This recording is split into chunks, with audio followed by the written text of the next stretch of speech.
Once upon a time, there was a lovely princess. But she had an enchantment upon her of a fearful sort which could only be broken by love's first kiss. She was locked away in a castle guarded by a terrible fire-breathing dragon. Mm. Many brave knights had attempted to free her from this dreadful prison, but none prevailed. She waited in the dragon's keep in the highest room of the tallest tower for her true love and true love's first kiss. Like, that's ever gonna happen. What a load of, well, you know the sound. If that iconic opening doesn't immediately signal what we're getting into today, then settle in because we're about to peel back the layers, maybe like an onion of a story that didn't just, mess with fairy tales. It completely flipped them for a generation. Today on the deep dive, we're really digging into the initial journey of Shrek. From that solitary, pretty grumpy ogre to a hero he never really wanted to be. We'll explore those unexpected friendships, the big challenges to identity, and yeah, those hilarious misunderstandings that laid the groundwork for this beloved, totally unconventional fairy tale that still, connects with so many people. Absolutely. And our source material for this deep dive today is straight from the original script excerpts of Shrek, an ogre's fairy tale journey. These early scenes are just so crucial, not just for meeting the characters we all know, but for setting up the whole quirky world of Duloc and establishing the main conflicts that really drive the whole thing forward. They're totally foundational. You can see the film's big themes kind of subtly embedded right from the get-go. Right. So our mission today is pretty clear. We're going to unpack exactly how this first part of the script just immediately throws traditional fairy tale rules out the window, how it introduces these unforgettable characters, Shrek, Donkey, and Fiona eventually, and sets up this really profound story about, well, self-acceptance, belonging, and what it actually means to be a hero when the world's got it all wrong. So let's dive in. Hashtag I, Stoko. Shrek's isolated existence and the villager's fear. Okay, so we open with Shrek, right? This big green ogre, and he's doing something completely normal. He's listening to Smash Mouth's All Star, just, going about his day, living alone in his swamp, seems perfectly happy with it. So what is this immediate contrast, this like monstrous looking guy doing totally mundane, almost domestic stuff? What does that tell us about who Shrek is right from the start? Yeah, that opening is it's brilliant because it positions Shrek immediately as an outsider, sure, but maybe more importantly as someone who's actively chosen that isolation. He's embraced it. We kind of expect a monster, a terror, right?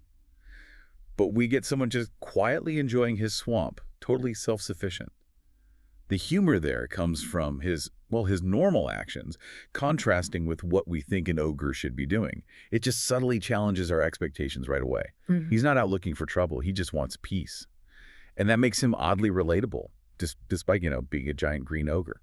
And that peace, well, it doesn't last long, does it? We cut to night near his swamp, and here come the villagers. Torches, pitchforks, the whole deal.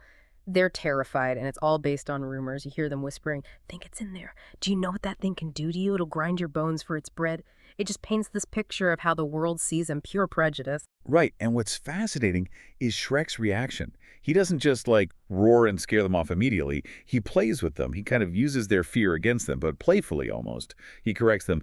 That would be a giant. Now, ogres, they're much worse. And then he lays on these gruesome details that are actually pretty funny. They'll make a suit from your freshly peeled skin. They'll shave your liver, squeeze the jelly from your eyes. Actually, it's quite good on toast. It's this great dark humor, and it shows him deliberately performing this monstrous role. It's a calculated thing, really, just to keep his privacy. He's using their own stereotypes against them, like a shield. Yeah, exactly. And after delivering that line, he just calmly snuffs out a torch with his fingers, then lets out this massive roar that blows out all the other torches, plunges them into darkness. Then that classic line, delivered totally deadpan, "This is the part where you run away." And naturally they do. It's so efficient, isn't it? It's him asserting his boundaries. It's not just about scaring them. It's his way of getting solitude without actual violence. That immediately tells you his monstrousness is more about, perception and keeping people away than actual malice. He's not trying to hurt them. Mm-hmm. He just wants to be left alone. It's a really key distinction for his character right from the start. Mm-hmm. And as they're running off, Shrek looks down, picks up this piece of paper, reads it. "Wanted, fairy tale creatures." He just sighs, tosses it over his shoulder like it's nothing. But that little moment, that sigh, throwing the paper away, it's actually huge. It's perfect narrative foreshadowing. It's the first real sign that the outside world's problems are about to crash into his isolated life, into his swamp. That little piece of paper. It's the catalyst for the entire story. It signals the disruption that's coming, the thing that's going to force him out of his bubble. all without the single word explaining. Mm. Hashtag tag tag too. So Duloc's fairy tale creature resettlement program. So the next day, we see exactly what that wanted poster means. The scene shifts, and it's pretty bleak. You see this line of fairy tale creatures all caged up, looking miserable. They're being turned in for reward money. There's the head guard just paying people off. It's really disturbing seeing characters you grew up with treated like, well, like pests. It really is. And it immediately establishes Lord Farquaad's rule, doesn't it? This tyrannical grip and his, frankly, creepy desire for a perfect world. Yeah. And his method for achieving perfection, just systematically rounding up and getting rid of anything or anyone he considers different or undesirable. Yeah. It brings in this heavy theme of societal prejudice, forced conformity, this chilling idea that perfection is just an excuse for oppression. Yeah. The whole process feels so dehumanizing, or maybe decreaturizing. Yeah. Even beloved storybook characters are just like items to be disposed of. It really makes you question what order means if it costs people their freedom. And you see these specific examples that just hit you. Peter Pan looking totally defeated, carrying Tinkerbell in this tiny cage. Geppetto with Pinocchio, who insists, I'm not a puppet, I'm a real boy, and then his nose grows. Which, tragically kind of confirms the guard's label of possessed toy. Then there's the farmer with the 3 little pigs, a witch losing her broom. It's just brutal. And the guards are so quick, so unsympathetic. It's not just capturing, it feels like they're trying to break their spirit, too. The way they just snap the witch's broom. It really hammers home how cruel and rigid Farquaad's regime is. Personal identity, magic, it's all being stamped out. It's a stark picture of authoritarianism, turning whimsy into bureaucracy. And this is where we meet Donkey. He's desperately pleading not to be turned in. He's frantic, promising, I'll never be stubborn again. I can change. Please, give me another chance. Right, and his desperation is such a stark contrast to the guard's complete indifference. It immediately establishes Donkey as vulnerable, sure, but also incredibly talkative and persistent. It sets him up perfectly as a foil to Shrek. Shrek chooses isolation, Donkey craves connection and acceptance. They're both outsiders, but they cope in completely opposite ways. Then there's that moment of pure accidental magic. Tinkerbell's cage falls, sprinkles Donkey with pixie dust, and suddenly he can fly. He's shouting, hey, I can fly! Everyone's just stunned for a second. It's this wonderful, fleeting moment of freedom, isn't it? A little spark of pure joy and wish fulfillment for Donkey. It's like a brief escape from the grim reality of Farquaad's Duloc. But it ends so quickly, which just emphasizes how temporary those moments of freedom are under this kind of rule. Shows you Donkey's core, though, that capacity for joy. He gets this short, triumphant flight, even boasts a little. You might have seen a house fly, but I bet you ain't never seen a donkey fly. And then, bam, pixie dust wears off and he hits the ground hard. Yeah, the humor and the sadness of that little flight. It perfectly captures Donkey's personality. He's exuberant, loves attention, and desperately wants freedom. That drive for freedom and connection, that optimism even when things go wrong, that's exactly what pushes him towards Shrek later. It's a great visual metaphor for hope being quickly squashed by tyranny. The guards immediately try to grab him, and he takes off running through the forest. And that chase, right there, it leads him directly to Shrek. It shows how these external forces, Farquaad's decree, are literally pushing these two characters together. It's not just random chance that they meet. It's a direct result of the conflict Farquaad has created, forcing Shrek's isolation to be breached. Yep, Donkey runs smack into Shrek, uses him as a shield, basically, hiding behind this giant ogre as the guards catch up. Hashtag tag tag 3. The unlikely alliance begins. So the head guard rolls up, sees Shrek, and just demands they both be arrested. By the order of Lord Farquaad, going to be taken to a designated resettlement facility. Pretty bold telling an ogre that. And Shrek's response is just perfect. Oh, really? You and what army? He glances behind the guard. And the other guards have already booked it. It instantly shows the guard's cowardice, right?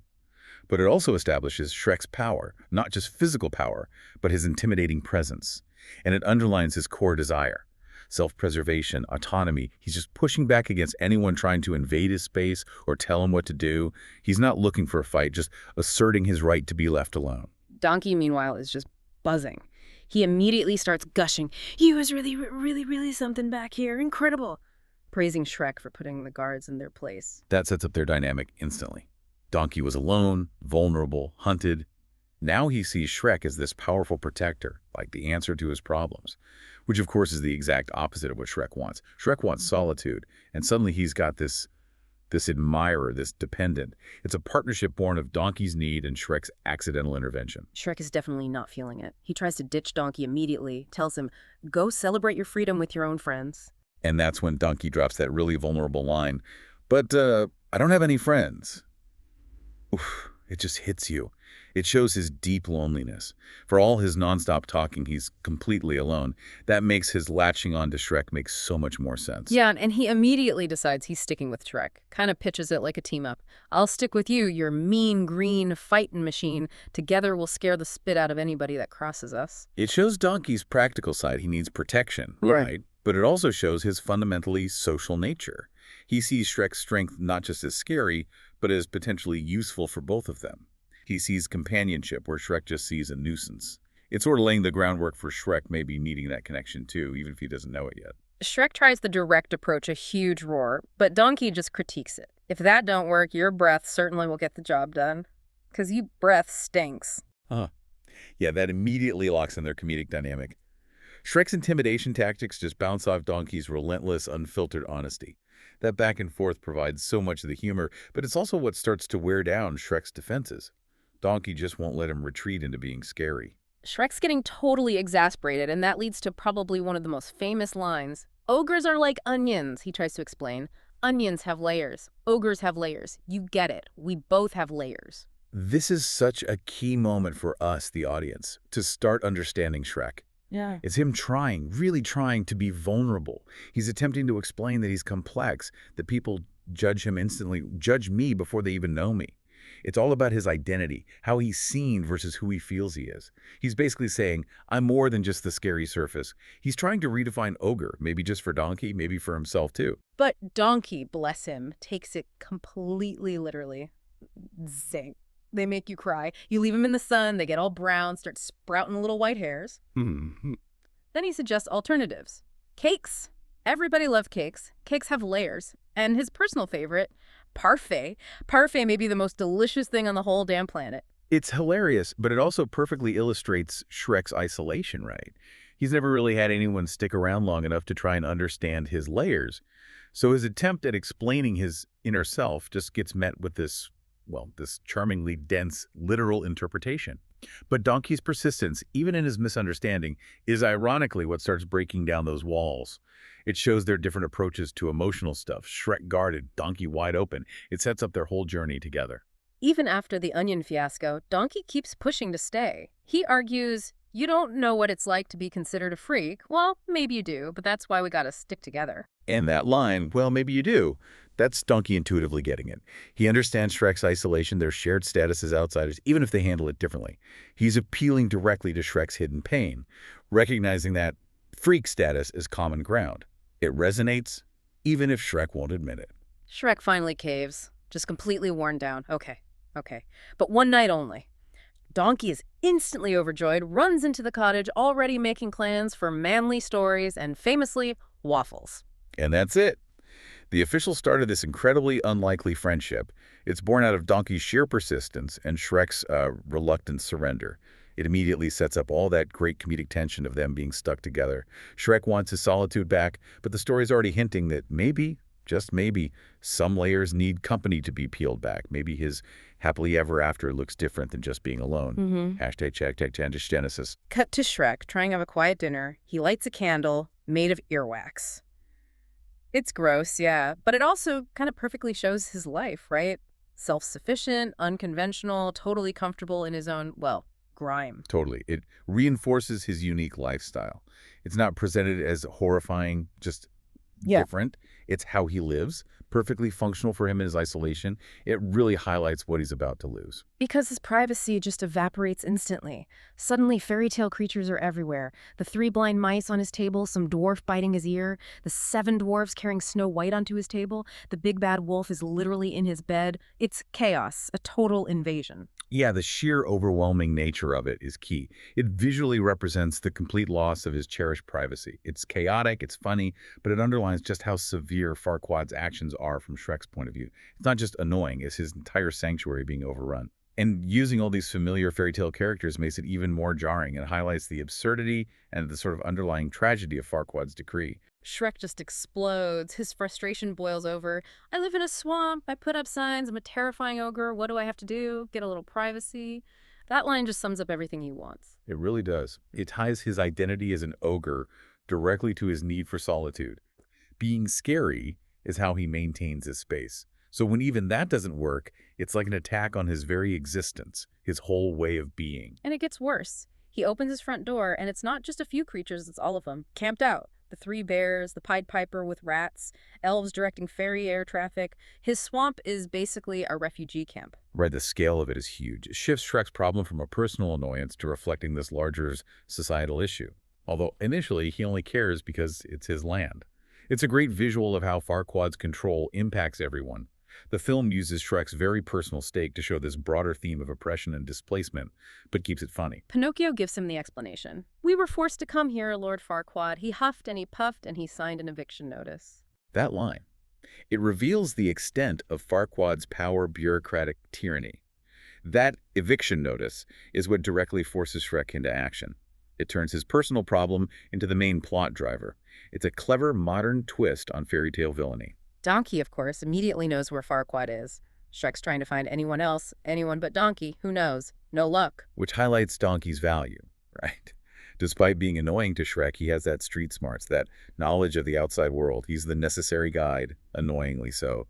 His knowledge is the only way Shrek sees to get his peace back. So Shrek, totally fed up, yells at the assembled creatures, "Do not get comfortable. Your welcome is officially worn out. In fact, I'm going to see this guy Farquaad right now and get you all off my land and back where you came from." And that's crucial. His motivation is 100% selfish. Reclaim the swamp, get his privacy back. It completely sidesteps the typical hero's journey. He's not driven by altruism. He's driven by annoyance. He just wants his quiet life back.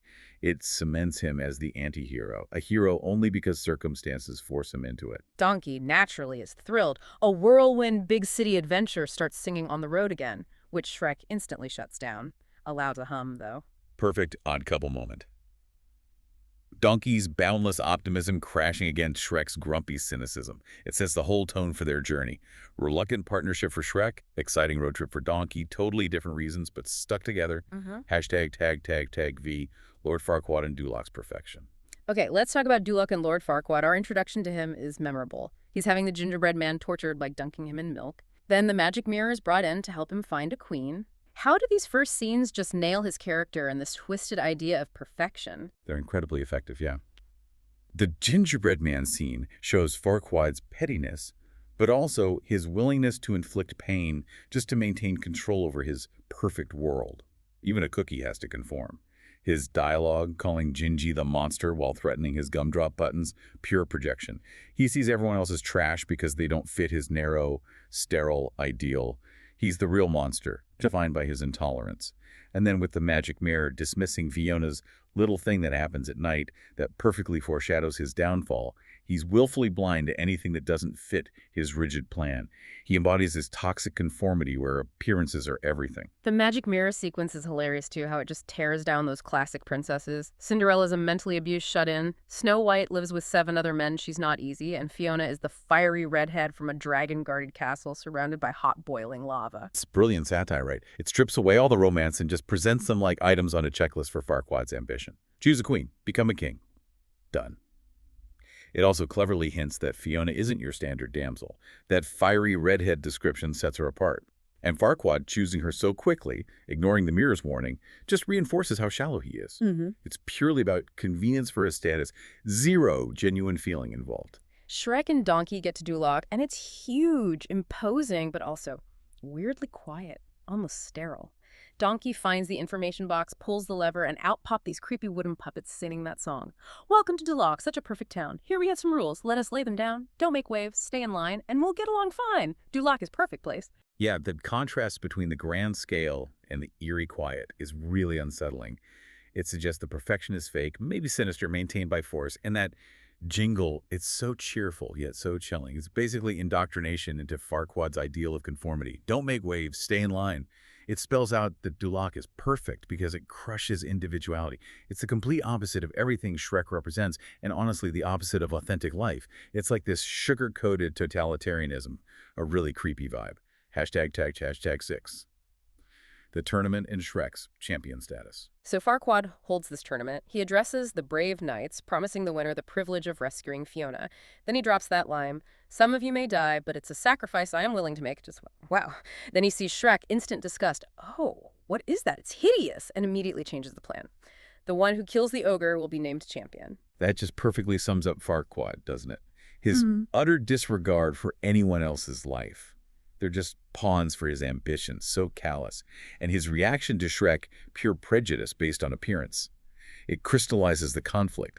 Farquaad's sterile perfection versus Shrek's imperfect reality. Shrek becomes a target just by existing.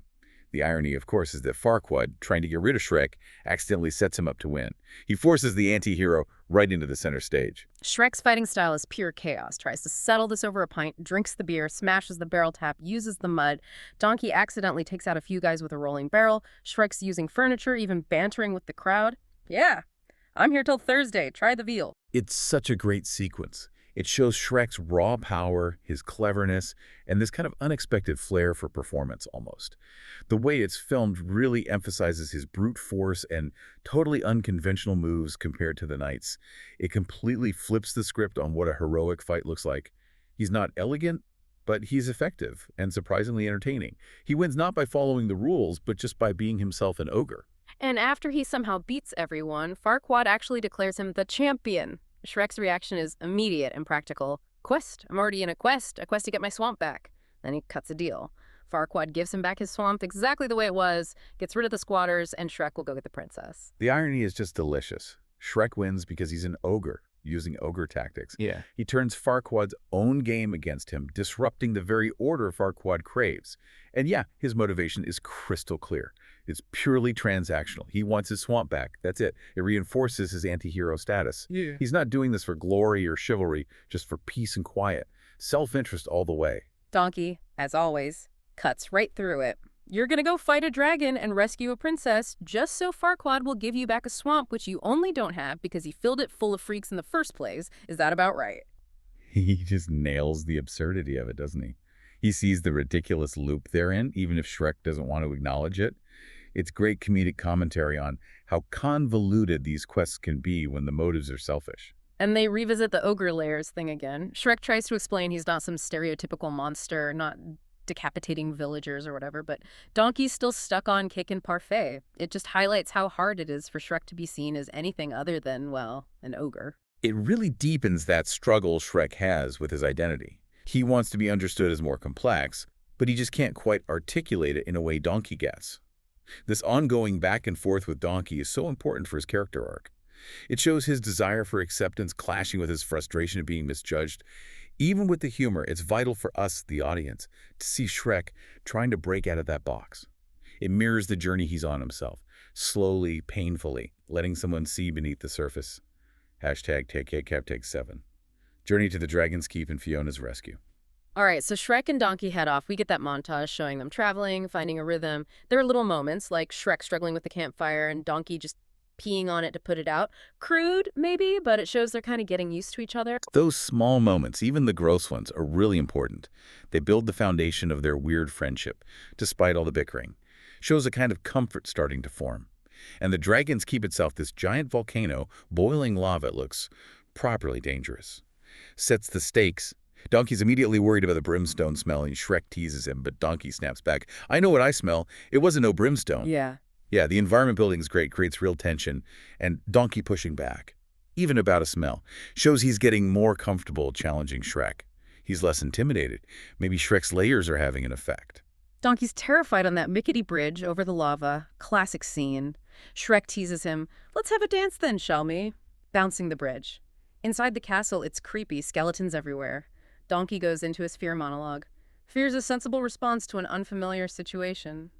Then Shrek just casually says he knows Fiona's in the tallest tower because I read it in a book once. The bridge scene uses humor perfectly to show Donkey's vulnerability, but also Shrek's very strange way of offering support by basically tormenting him. but it weirdly strengthens their bond, sharing that peril. Donkey's monologue is classic, Donkey talking himself through the fear, providing comedy while acknowledging the danger. And Shrek's line about the book. It's subtle, but it hints that Fiona's rescue is almost pre-scripted. Like, she's waiting for her storybook moment, which sets up how they're going to break that mold. Then the dragon attacks. Shrek reacts fast, grabs her tail. Donkey, in pure panic mode, starts flirting. "Oh, what large teeth you have! You're a girl dragon, you're just reeking of feminine beauty." Such an unexpected twist. It makes the dragon more than just a monster. She has feelings, fluttering eyes, the smoke heart, and it shows Donkey's a bizarre superpower, connecting with anyone, even a fire-breathing dragon. It totally foreshadows her becoming an ally later. Donkey's empathy, even panicked empathy, is surprisingly effective. They find Fiona, posed like the perfect sleeping princess. Shrek just bursts in, "Wake up, now let's go." She wants the whole romantic rescue moment, a poem. Very disappointed he didn't slay the dragon. Shrek's just like, "It's on my to-do list." It's that immediate clash, isn't it? Mm-hmm. Fiona's living the fairy tale script in her head, expecting chivalry and romance. Shrek is all about efficiency, get the job done, get the swamp back. It shows Fiona's deep commitment to that traditional narrative. But her disappointment also shows she's not passive. She has expectations. Her line, "That's not the point," when Shrek is being practical, that's key. The idea of the rescue matters more to her than the reality, initially. Shrek's totally focused on saving my ass. When Fiona asks what kind of knight he is, he says, "One of a kind." Sums him up perfectly. During the escape, Donkey's still chattering away at the dragon. "I don't want to rush into a physical relationship that is unwanted physical contact," while Shrek's swinging on a chandelier to save him. Yeah, Shrek is the ultimate anti-hero knight. Self-motivated, but effective. And Donkey's dialogue during that high-action escape, hilarious contrast. It shows his coping mechanism non-stop talking, even when facing imminent danger. It's just who he is. The escape is wild Matrix moves. Shrek gets hit in the groin. They barely make it across the collapsing bridge. Once they're safe, Fiona's actually impressed. "You did it. You rescued me. You're amazing. You're wonderful. You're a little unorthodox, I'll admit, but thy deed is great, and thy heart is pure." That sequence really shows Shrek's physical abilities and that he can protect others even if he complains about it. It solidifies him as their protector, however reluctant. And Fiona's praise is a real turning point for her. She's starting to see past the lack of chivalry and acknowledge his effectiveness, his unorthodox heroism. It's the first sign her rigid expectations are cracking. Then, the big moment. The helmet removal. Fiona insists, "I was look upon the face of my rescuer." Shrek tries to stall. "I have helmet hair." Finally takes it off, reveals he's an ogre. Fiona's reaction is instant shock. You're an ogre? Oh no, this is all wrong. You're not supposed to be an ogre." Shrek bluntly explains he was sent by Farquaad, the one who wants to marry her. Fiona protests, "I have to be rescued by my true love, not by some ogre and his pet." Shrek just retorts, "I'm a delivery boy," and throws her over his shoulder. That reveal. Fiona's reaction just shows how deeply she believes in the fairy tale rules. Her rescuer has to be a charming prince, not this. It shatters her whole worldview. Shrek's explanation then crushes the romantic fantasy completely. She's not being rescued for love, she's cargo, a prize for Farquaad. Harsh reality check. And Shrek just asserting himself, refusing to play the part she expects, calling himself a delivery boy.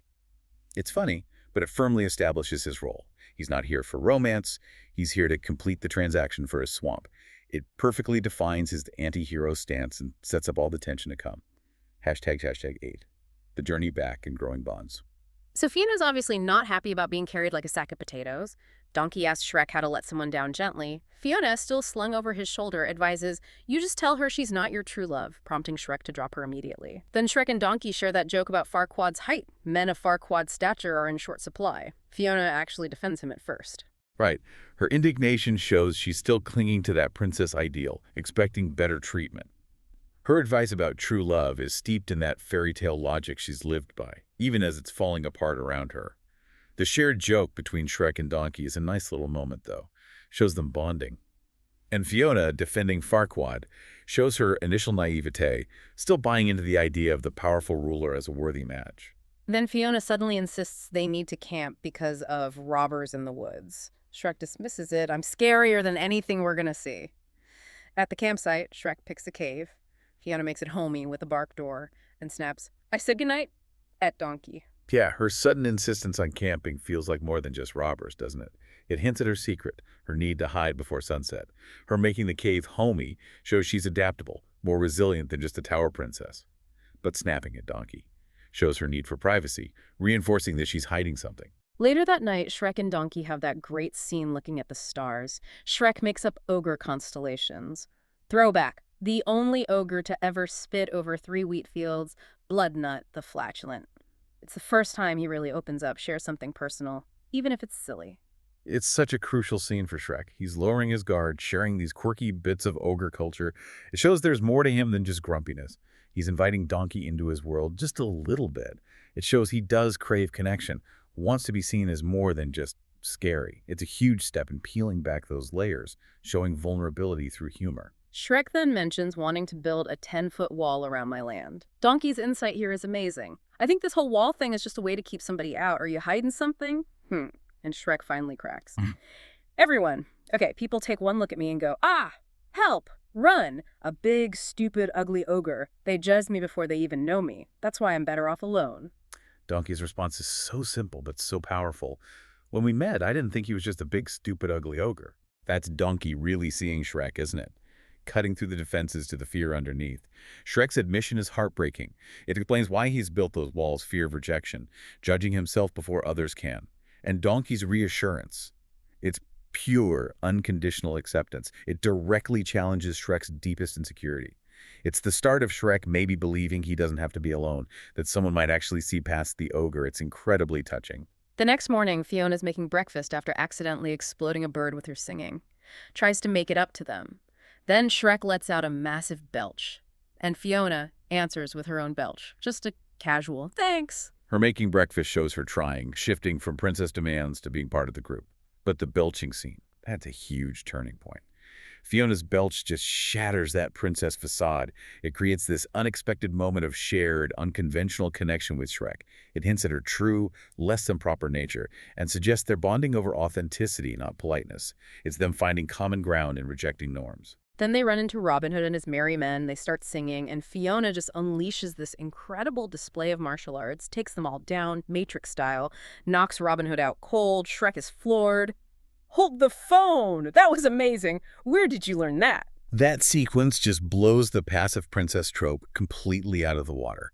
The way it's shot, the slow-mo, the music, it emphasizes her power and skill, not just her looks. It completely recalibrates who Fiona is. It shows her hidden strength, her self-reliance. She's not waiting to be rescued. She can handle herself. And Shrek's genuine awe.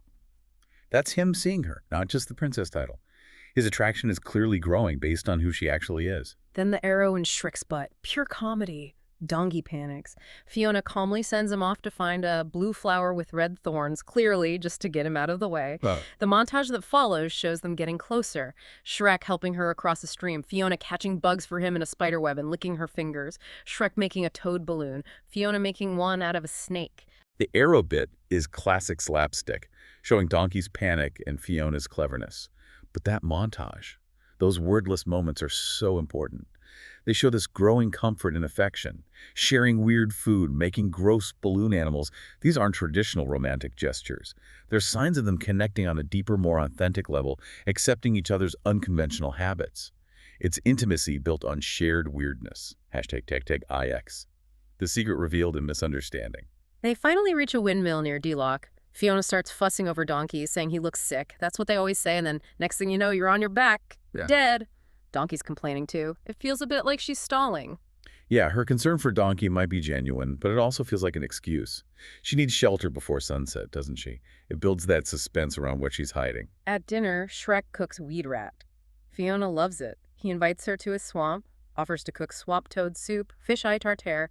She gives him this genuine smile. I'd like that. That dinner scene is lovely. It shows how comfortable they've become, bonding over food most people would find disgusting. It's real connection, hinting at romance built on shared, unconventional tastes.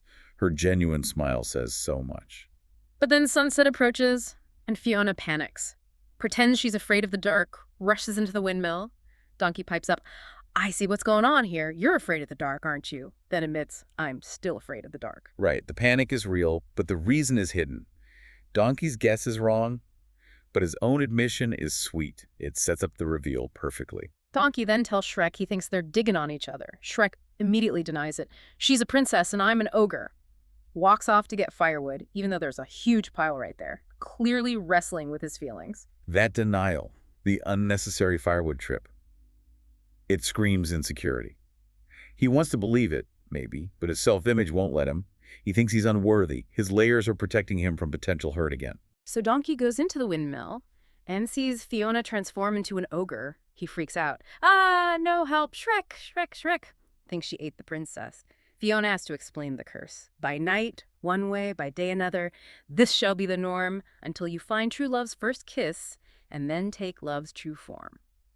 A witch cursed her, locked her away to wait for true love. The big reveal. Donkey's terror turning to confusion is great, but he sticks around, showing his loyalty. He accepts difference, even when it's shocking. Fiona explaining the curse lays out the stakes. It's classic fairy tale logic, but her desperation is real. She needs that kiss to become beautiful, to fit the narrative she believes in before Farquaad finds out. Fear of rejection is huge for her, too. Donkey tries to make her feel better in his own way. You're not that ugly. Well, I ain't gonna lie, you are ugly. But you only look like this at night. Shrek's ugly 24/7, then suggests you're kind of an ogre, and Shrek, well, you got a lot in common. While this is happening, Shrek is outside with a sunflower, trying to work up the nerve to tell Fiona how he feels. Donkey's attempt at reassurance is so brutally honest, but weirdly insightful. He sees the connection, their shared otherness. He's the one pointing out the obvious solution, in a way, and Shrek outside with the flower. Oh, it's heartbreaking. Shows his soft side, his willingness to be vulnerable right before everything goes wrong. Because then Shrek overhears Fiona talking to Donkey. He only catches the end. Who can ever love a beast so hideous and ugly? Princess and ugly don't go together. That's why I can't stay here with Shrek. He thinks she's talking about him. Crushed, he drops the flower, walks away.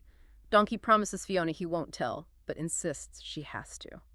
The tragic misunderstanding. It's awful. Fiona's talking about herself, her own curse, her own feelings of ugliness. But Shrek, trapped in his own insecurity, hears it as confirmation of his worst fears that she finds him hideous. His self-loathing projects onto her words. It drives him away, creates this huge emotional wall right when they were getting close. It's a powerful moment showing how our own inner demons can twist reality and sabotage happiness. #tag X. The wedding and true love's kiss. Next morning, Fiona's clearly conflicted, muttering, I tell him not, right before the sun rises, and she turns human again. She tries to talk to Shrek. There's something I have to tell you. You see her trying to be honest, wanting to bridge that gap, right as he's pulling away. The timing is just gut-wrenching. But Shrek cuts her off. He's cold, sarcastic. Perfect. Never been better. I heard enough last night. Throws her words back at her. Like you said, who could love a hideous, ugly beast? Oh, his wounded pride is palpable. His insecurity makes him lash out, pushing her away precisely because he's hurt. He's protecting himself again. Just then, Farquaad arrives. More insults for Shrek. Not like it has feelings. Fiona, feeling rejected by Shrek and desperate, quickly agrees to Farquaad's proposal. Insists they marry today before the sun sets. Fiona's urgency there. It's pure desperation. She thinks marrying Farquaad before sunset is her only chance to break the spell with true love's kiss and become permanently beautiful before he sees her ogre form. She's sacrificing her feelings for the fairy tale endings she thinks she needs. Later, Shrek and Donkey have this massive argument. Shrek calls Donkey useless, pathetic, annoying, talking donkey. Donkey fires back, because that's what friends do. They forgive each other. You're so wrapped up in layers, Onion Boy, you're afraid of your own feelings. That fight is the peak of their friendship drama. Donkey's loyalty shines through. He calls Shrek out, forces him to confront his fear and his pain. It hammers home that friendship isn't always easy. It involves challenging each other, seeing past defenses. Donkey's bluntness is exactly what Shrek needs to hear. And then Donkey finally drops the bombshell. Fiona wasn't talking about Shrek. Shrek realizes his mistake. He has to get to the wedding, now. That moment of realization for Shrek, it clicks. All his defensiveness crumbles. He sees he pushed away the one person who might actually accept him because of his own fear. His desperate rush to the wedding isn't just about stopping Farquaad. It's about reclaiming that connection, finally driven by love, not just swamp reclamation. So Shrek and Donkey hop on Dragon. Donkey mentions his animal magnetism and fly to Duloc. Donkey tries coaching Shrek on saying, I object. Shrek bursts into the church, all casual. Hi, everyone, having a good time, are you? The dragon showing up as their ride, thanks to Donkey, is perfect. The monster becomes the ally, symbolizing how embracing the unconventional saves the day. And Shrek's entrance. It makes his humor and high stakes perfectly. The anti-hero finally stepping up, crashing the traditional ceremony in his own unique way. He's finally acting heroically out of love and friendship. He tells Fiona because he's just marrying you so he can be king. He's not your true love. Farquaad sneers. The ogre has fallen in love with the princess, an ogre and a princess. That exposes Farquaad's cynicism and the world's prejudice right there. He can't conceive of love outside societal norms. It forces Fiona to choose the fairy tale she thought she wanted, or the genuine messy connection she's found with Shrek. And right then, the sun sets. Fiona transforms into an ogre in front of everyone, quotes the spell. By night one way, by day another. The ultimate fairy tale subversion. The ugly truth, revealed at the most public moment. It challenges everything about conventional beauty and princess narratives. The focus shifts dramatically from changing her form to accepting her true self. Farquaad is disgusted. Ugh, it's disgusting. Get them both. Threatens to lock Fiona back in the tower. His reaction confirms he's the real monster. His prejudice and cruelty are laid bare. His perfect world can't handle authenticity. Shrek whistles. Dragon crashes through the window, swallows Farquaad whole. Only his crown is left. Problem solved. A perfectly satisfying end for the villain, delivered by the very monsters he despised. It underlines that monstrousness is about intolerance, not appearance. And Dragon gets her revenge. Sort of. Shrek finally says it. I love you. Fiona says, I love you too. They kiss. The true love's first kiss moment. The culmination of everything. This is supposed to break the spell. Fiona glows, rises into the air, and lands. Still an ogre, she's confused. But I don't understand. I'm supposed to be beautiful. And Shrek delivers the killer line. But you are beautiful. And that is the core message. It's revolutionary. The spell is broken, but not by changing her form to fit the ideal. It confirms her true form. The form she takes when love for who she is ogre. True love doesn't transform you into something else. It affirms who you authentically are. It redefines happily ever after as self-acceptance, finding love in truth, not conformity. It challenges centuries of stories linking worth to conventional beauty. Just profound. The ending is their wedding. An onion carriage, dragon catching the bouquet, Gingy all fixed up, and Donkey singing I'm a Believer. It's a perfect ending. Their unconventional union celebrated by their equally unconventional found family. It cements the message. Find your belonging outside the norms. Embrace difference. And Donkey saw just pure optimism. He believed in them, helped them believe in themselves. That belief, that acceptance, that's a real magic. Hashtag outro over. So wrapping up this deep dive, we've seen how Shrek just dismantles traditional fairy tales. Heroism isn't about perfection. It's about accepting yourself. Loyalty. We saw how crucial friendship was for Shrek's journey out of isolation, and ultimately that powerful message. True love sees and accepts authenticity, not just a pretty face or a title. Exactly. Shrek learns to let people in, to accept love despite his layers. Fiona learns to embrace her true self, challenging that narrow definition of beauty she was raised with. Their happy ending is found in accepting their ogre selves together. It completely redefines fulfillment. And think about it. True love's first kiss didn't magically make Fiona fit the standard princess mold. It confirmed her authentic self. So what does that tell you, listening now, about the power of accepting your own layers, maybe? Could embracing all that, the good, the bad, the ogreish, be the real path to your happily ever after? Yeah, and maybe ask yourself, in a world that pushes conformity, where's your swamp? Where can you be truly yourself, surrounded by people who love you for who you actually are, not who you're supposed to be?